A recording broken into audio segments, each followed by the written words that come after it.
Hi hello guys welcome and welcome back to our channel. நீங்கள் இப்போ தான் என்னோடய சேனலை ஃபஸ்ட் டைம் விசிட் பண்ணுறீங்க அப்படின்னா ப்ளீஸ் சப்ஸ்கிரைப் பண்ணி பெல் ஐக்கான்லாம் ஆளுன்றதை கொடுத்து வச்சுக்கோங்க. அப்போ தான் நான் போடக்கூடிய வீடியோ எல்லாமே உங்களுக்கு உடனுக்குடன் நோட்டிஃபிகேஷன் வரும், நீங்களும் சீக்கிரமாக பார்க்கலாம். இந்த வெஜிடபிள் கட்டிங் போர்டை பற்றி நான் ஆல்ரெடி போன விலாகில் உங்களுக்கு சொல்லியிருப்பேன். வீட்டு பக்கத்தில் இருந்த ஒரு கல் தான், அதை வந்து சீசனிங் பண்ணி வச்சுருக்கேன் அப்படின்னு சொல்லிட்டு வீடியோவோட எண்டில் சொல்லியிருப்பேன். அதை நல்லா க்ளீன் பண்ணதுக்கப்புறமா அது இந்த மாதிரி பிளாக் கலரில் இல்லை, ஒயிட் கலர்லேயே ஒரு மாதிரி இருந்தது. அதுக்கப்புறம் இந்த ஆயிலெல்லாம் அப்ளை பண்ணிவிட்டு வெயிலில் வச்சேன், நல்லா பிளாக் ஆயிடுச்சு அப்படின்னு சொல்லிட்டு சொல்லியிருந்தேன். ஸோ நிறைய பேர் ஃபுல்லாக பார்க்காம ஸ்கிப் பண்ணி பார்த்துருப்பீங்கன்னு நினைக்கிறேன். எங்கே வாங்கினீங்க அந்த மாதிரிலாம் கேட்டீங்க. வாங்கலாம் இல்லை, முன்னாடியே சொன்ன மாதிரி வீட்டு பக்கத்தில் இருக்கக்கூடிய ஒரு கல் தான். உங்களுக்கு என்னோடய கிச்சன் இருக்கக்கூடிய அந்த கல், ஸ்லாப் கல் இருக்கு இல்லையா, அதே கல் தான் இது. ஆனால் அது கொஞ்சம் சைஸில் ரொம்ப திக்காக இருக்கும். வெஜிடபிள் கட்டிங்க்காக நான் செலக்ட் பண்ண இந்த கல் வந்து கொஞ்சம் தின்னாக இருக்கும், கையில் ஈஸியாக தூக்குறது வைக்கிறது அந்த மாதிரி ஈஸியாக இருக்கும். ஸோ அந்த இதுதான் வந்துட்டு இதை தான் வந்து நீங்கள் பார்க்குறீங்க. சீசனிங் பண்ணதுக்கப்புறம் ஃபஸ்ட் டைம் வந்துட்டு காய்கறி கட் பண்ண போகிறேன். அன்றைக்கி வந்து நான் சாம்பார் அண்டு உருளைக்கிழங்கு, வெங்காயம், தக்காளி எல்லாம் போட்டு ஒரு தொக்கு மாதிரி வைப்போம் இல்லையா, ஸோ அதுதான் வந்து பண்ணியிருந்தேன். அதுதான் வந்து கட் பண்ணுறதுக்கு ரொம்ப சூப்பராக இருந்தது, நல்லா ஸ்ட்ராங்காகவும் இருந்தது. இதுக்கு முன்னாடி நான் மீஷோவில் தான் வாங்கியிருந்தேன்னு நினைக்கிறேன். உட்டில் இருக்கிற மாதிரி இருக்கும், மேலே நல்லா ஷைனிங்காக இருக்கும். ஸோ அது தண்ணி பட எப்படின்னா உறிஞ்சி வந்துக்கிட்டே இருக்கும், அது இருந்தது. அப்புறம் சரி நியூவாக எனக்கு வந்து இந்த கட்டிங் போர்டில் வச்சு காய்கறியை வந்து கட் பண்ணுறது ரொம்ப பிடிக்கும். அதுக்கப்புறம் வந்து பிளேட்டில் வச்சு கட் பண்ண ஆரம்பித்தேன். அது வந்து பார்த்திங்க அப்படின்னா பிளேட்டில் கோடு கோடாக விழ ஆரம்பிச்சிது. சரின்னு சொல்லிட்டு மீஷோலையே தான் பார்த்தேன். அதில் பிளாஸ்டிக்ஸ்லையும் நிறைய அஃபோர்டபுள் ரேட்டில் இருந்தது. பட் அது பிளாஸ்டிக் நம்ம கட் பண்ண கொஞ்சம் கொஞ்சம் துகள்களாக அப்படியே வந்து இதுவாகும் அப்படின்னு சொல்லிட்டு நிறைய பேர் பிளாஸ்டிக்கில் வெஜிடபிள் கட்டிங் போர்டு யூஸ் பண்ணுறீங்கன்னா அவாய்ட் பண்ணிடுங்க, அதை யூஸ் பண்ணாதீங்க. சரின்னு சொல்லிட்டு நல்லா ஸ்ட்ராங்காக இருக்கணும், லைஃப் லாங் இருக்கணும், அட் த சேம் டைம் நல்ல குவாலிட்டியாக இருக்கணும் அப்படின்ற மாதிரி பார்க்கும்போது தான் இந்த நம்ம டைல்ஸ் கல்லுலாம் இருக்குல்ல அந்த மாதிரி இருந்தது. அது வந்து வெஜிடபிள் கட்டருக்காக ரவுண்டாக இருந்தது, போன விலாக்லேயே சொல்லியிருப்பேன். அதுக்கப்புறம் சப்பாத்தி இது இருக்கு இல்லையா, மேக் பண்ணுவோம் இல்லையா சப்பாத்தி கட்டை, அதுவுமே பார்த்தா அதுவும் அதே மாதிரி ஒரு ரவுண்டு கல் தான் இருந்தது. இந்த மாதிரி கல், இது என்ன கல்லுன்னு சொல்லுவாங்கன்னு தெரில, இந்த மாதிரி ரவுண்ட் கலரில் இருந்தது. ஆனால் கொஞ்சம் அது கலராக இருந்தது. சரி, நான் அதை தான் வந்துட்டு நான் ஆர்டர் ப்ளேஸ் பண்ணலான்னு இது பண்ணியிருந்தேன்.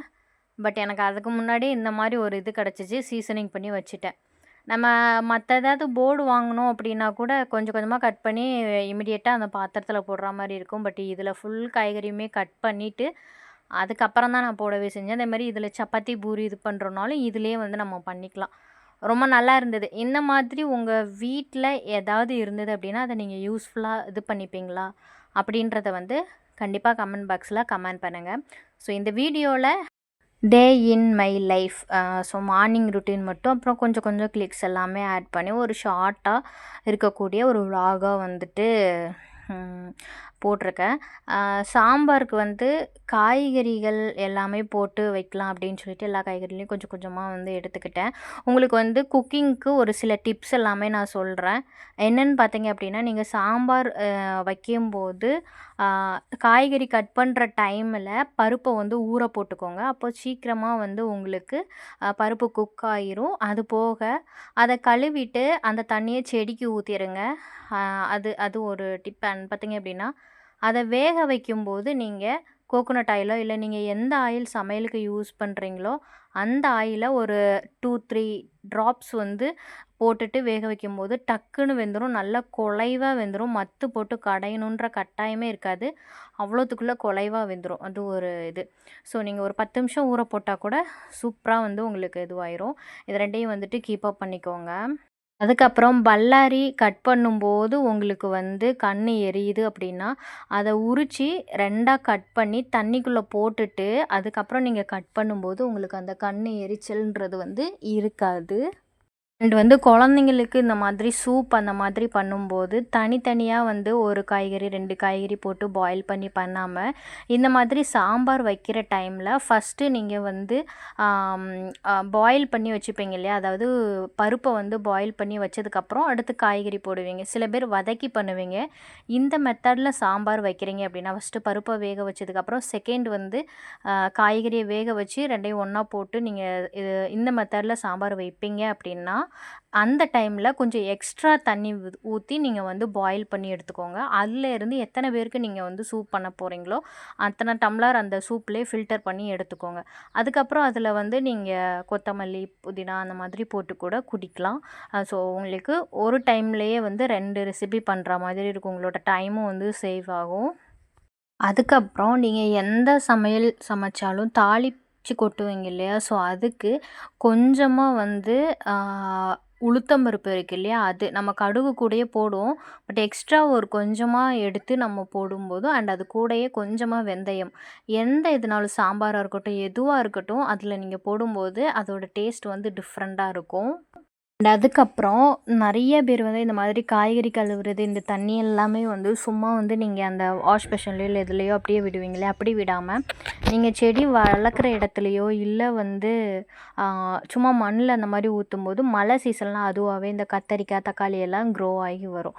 ஸோ இந்த மாதிரி டிப்ஸ் எல்லாம் வந்து ட்ரை பண்ணி பாருங்கள். எனிவே அன்றைக்கி வந்து ஒயிட் ரைஸ் வச்சுட்டு அப்புறம் வந்துட்டு சாம்பார் வச்சுருந்தேன்.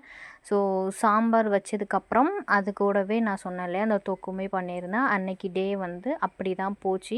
இது வந்து செவ்வாய்க்கிழமை எடுத்த கிளிக்ஸ் எல்லாமே. தொக்கு வந்து உருளைக்கிழங்கு, பல்லாரி, தக்காளி இவ்வளோ தான் போட்டு எண்ணெயில் வதக்கி அதுக்கப்புறம் வந்து மஞ்சள் பொடி, சில்லி பவுடர் போட்டு வதக்கி எடுத்தாலே போதும். உப்பு போடுறோம். ரொம்ப சூப்பராக இருக்கும். எல்லாத்துக்குமே சப்பாத்தி இதுக்கு கூட சூப்பராக இருக்கும்.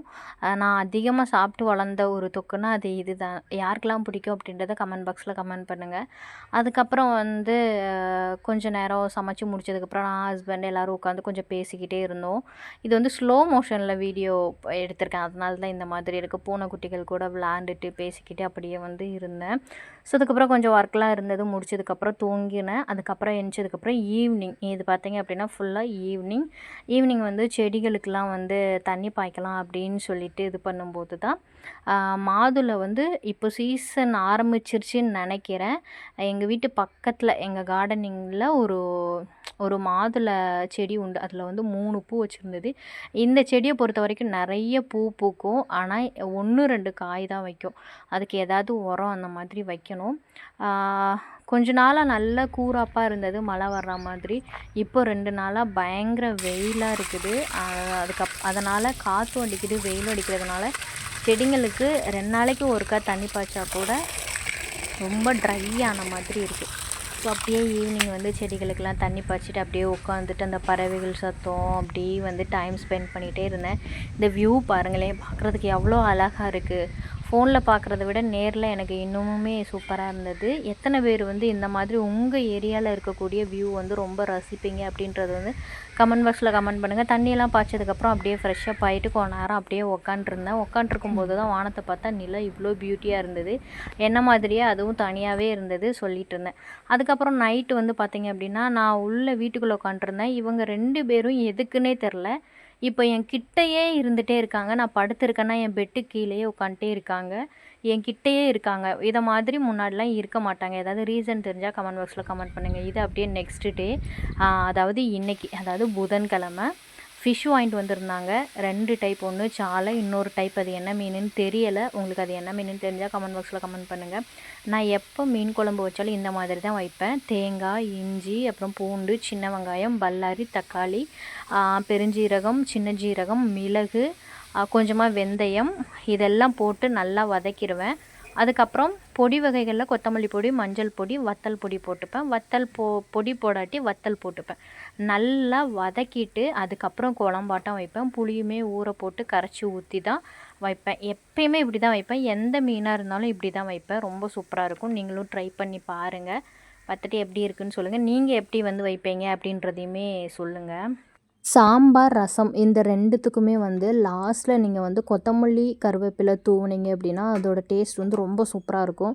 அதே மாதிரி நான்வெஜ்ஜுக்கு தாளிப்போம் இல்லையா, எண்ணெயில் போட்டு தாளிக்கும்போது கொஞ்சம் கருவேப்பிலையை கொஞ்சம் ஜாஸ்தியாகவே போட்டு தாளித்தோம் அப்படின்னா அது நல்லா முறுவலாக பொரியணும். அப்போது அதோட டேஸ்ட்டு இன்னுமுமே சூப்பராக இருக்கும். அப்புறம் மீன் குழம்புக்கு நீங்கள் எவ்வளோ காரம் சேர்த்தவங்களோ அதுக்கேற்ற மாதிரி ஒரு 2, 3 பச்சை மிளகாய் போட்டுக்கோங்க. மீனை போடுறேன்னு சொல்லிட்டு கையில் வேற பொத்து வச்சிட்ருந்தேன். அப்படி தான் வந்து சமைச்சிட்ருந்தேன். அண்ட் அதுக்கப்புறம் நீங்கள் எந்த நான்வெஜ் சமைச்சாலும் சரி, நீங்கள் உப்பு அண்ட் மஞ்சள் போட்டு அதை கழுவி வந்து நீங்கள் இது பண்ணிக்கோங்க. நான் இன்றைக்கி வந்து இந்த ஃபிஷ்ஷில் உப்பு மட்டும்தான் போட்டு இது பண்ணியிருக்கேன். ஏன்னா குழம்புல கொஞ்சம் ஜாஸ்தியாகவே மஞ்சள் பொடி போட்டிருக்கேன். அதனால் சரி எக்ஸ்ட்ரா ஆயிடக்கூடாதுன்றதுனால அந்த மாதிரி பண்ணுறேன். ஸோ அதுக்கப்புறம் வந்து கொஞ்சம் சால மீன் இருந்தது. அதையுமே வந்து தோசைக்கல்லில் போட்டு லைட்டாக ஃப்ரை மாதிரி பண்ணிடலாம் அப்படின்னு சொல்லிட்டு தான் பண்ணிகிட்ருந்தேன். பொரிக்கிறதுக்கு நான் பெருசாக மசாலாஸ் எதுவுமே ஆட் பண்ண மாட்டேன். பொரிக்கிற பொடியும் ஆட் பண்ண மாட்டேன். அது வந்து கலர்ஸ்லாம் ஆட் பண்ணியிருப்பாங்க. வத்தல் பொடி, மஞ்சள் பொடி, கொத்தமல்லி பொடி, கொஞ்சமாக கரம் மசாலா இவ்வளோ தான் ஆட் பண்ணுவேன். சால்ட்டு, கொஞ்சம் எண்ணெய் ஊற்றி ஒரு 1/2 அன் ஹவர் இல்லை 10 நிமிஷம் மிக்ஸ் பண்ணி ஊற வச்சுட்டோன்னா சூப்பராக வந்து ஊறிடும். அதுக்கப்புறம் பொரித்து எடுத்தோன்னா சூப்பர் டேஸ்ட்டில் இருக்கும். இதுவே ரொம்ப சூப்பராக இருக்கும். அப்புறம் மீனோ, சிக்கனோ இது வந்து பொரிக்கும்போது கருவேப்பிலை போட்டு பொரிச்சிங்க அப்படின்னா அது அந்த எண்ணெய் கமர்ற ஸ்மெல்லு வந்து வராது. நான் வந்து இன்றைக்கி போடலை. பட் உங்களுக்கு நிறைய குக்கிங் டிப்ஸ் வந்து இந்த வீடியோவில் சொல்லணும் அப்படின்றதுனால சொன்னேன். அண்ட் அதுக்கப்புறம் நீங்கள் இந்த சிக்கன் ஆர் மட்டன் அந்த மாதிரி பொரிக்கிறீங்க அப்படின்னா நல்லா கிறிஸ்பியாக வரணும் அப்படின்னா ஒன்று கார்ன்ஃப்ளவர் மாவு, அப்படி இல்லைன்னா கொஞ்சமாக ரவை, முட்டை இதெல்லாம் ஆட் பண்ணி லைட்டாக மிக்ஸ் பண்ணி நீங்கள் பொரிக்கும்போது டேஸ்ட்டுமே டிஃப்ரெண்ட்டாக இருக்கும். நல்லா கிறிஸ்பியாகவும் இருக்கும். அண்ட் அதுக்கப்புறம் நீங்கள் இந்த மாதிரி நான்வெஜ்ஜஸ் எடுக்கிறீங்க, ஃபிஷ்ஷு, பீஃபு, மட்டன், சிக்கன் இந்த மாதிரி எதனா எடுக்கிறீங்க அப்படின்னா அந்த டே வந்து நீங்கள் ஏதாவது ஒரு டீடாக்ஸ் வாட்டரோ இல்லை ஹெர்பல் டீ அந்த மாதிரி வந்து எடுத்துக்கோங்க. ஸோ இது ரொம்பவே நல்லது. நீங்கள் யூஷுவலாகவே டேயில் வந்துட்டு ஏதாவது ஒரு டே வீக்லி ஒன்ஸ் இல்லை ட்வைஸ் வந்து நீங்கள் ஏதாவது herbal tea or detox water இந்த மாதிரி எடுத்துக்கிட்டிங்க அப்படின்னா ரொம்பவே ஹெல்த்துக்கு நல்லது. ஃப்ரெஷ் ஜூஸஸ் இந்த மாதிரி வந்து எடுத்துக்கோங்க. நிறைய விலாகில் வந்து நான் சொல்லியிருப்பேன். எதுக்கு இந்த விலாகில் நிறைய குக்கிங் டிப்ஸ்லாம் சொல்கிறேன் அப்படின்னா கேட்டிருந்தீங்க, நிறைய பேர் வந்து கேட்டிருந்தீங்க. ஸோ அதனால் யூஸ்ஃபுல்லாக இருக்கும் அப்படின்னு சொல்லிட்டு தான் வந்து சொன்னேன்.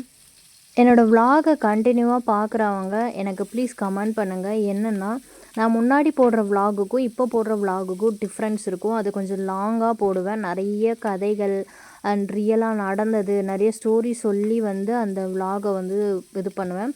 அதாவது விலாகில் என்ன பண்ணுறேனோ அதையும் சொல்லி அந்த ஸ்டோரியும் சொல்லி இது பண்ணுவேன். ரொம்ப இன்ட்ரெஸ்டிங்காக இருக்கும். அது பேசுகிறதுக்கே எனக்கு அவ்வளோ இன்ட்ரெஸ்டிங்காக இருக்கும். இப்போ நான் 10 நிமிஷம், 7 நிமிஷம், 5 நிமிஷம் அந்த மாதிரி போடும்போது என்ன பண்ணுறோனோ அதை மட்டும்தான் சொல்ல முடியுது. அதுவுமே அவசரமாக சொல்ல முடியுது. ஸோ இது வந்து உங்களுக்கு பிடிச்சிருக்கா, இல்லை அந்த மாதிரி போடவா, இல்லை இந்த வீடியோவும் போடுங்க அந்த மாதிரியும் போடணும் அப்படின்றத வந்து கண்டிப்பாக கமெண்ட் பாக்ஸில் கமெண்ட் பண்ணுங்கள். சமைச்சு முடிச்சதுக்கப்புறம் நான் நான்வெஜ் எப்போ சமைச்சாலும் கழுவிடுவேன். நீங்களும் இதை ட்ரை பண்ணுங்கள். இல்லைன்னா நம்ம கிச்சன் சைடு வரும்போதே ஒரு மாதிரி ஸ்மெல்லு வர ஆரம்பிச்சிடும். அது ஒரு நாள் இல்லை, அடிக்கடி நம்ம நான்வெஜ் சமைக்கும்போது இந்த மாதிரி ஆகும். ஒரே நாள் அப்படியெல்லாம் வராது. ஸோ அன்றைக்கி எப்படி தான் ரைஸ் வச்சுட்டு அப்புறம் மீன் குழம்பும் வச்சுட்டு அண்ட் மீனும் பொரிச்சிருந்தேன். அதுக்கு மேலே ஒரு கல் தூக்கி வச்சிட்டேன். இடிக்கல் இருக்கு இல்லையா, அதை தூக்கி வச்சிட்டேன். இல்லைன்னா நம்ம வீட்டில் இருக்கக்கூடிய பூஸை எடுத்து வேட்டையாடிடுவாங்க. அதுக்கப்புறம் சாப்பாடும் போட்டு சாப்பிட்டுட்டு அந்த டே மார்னிங் எனக்கு அப்படி தான் போச்சு. நீங்கள் எல்லோரும் எப்படி இருக்கீங்க, என்ன சமைச்சிங்க, என்ன சாப்பிட்டீங்க, எப்படி போகுது லைஃப் எல்லாமே வந்து நீங்கள் சொல்லுங்கள். வீடியோவோட எண்டுக்கு வந்தாச்சு. பிடிச்சிருந்தா லைக் பண்ணுங்கள். Thank you so much.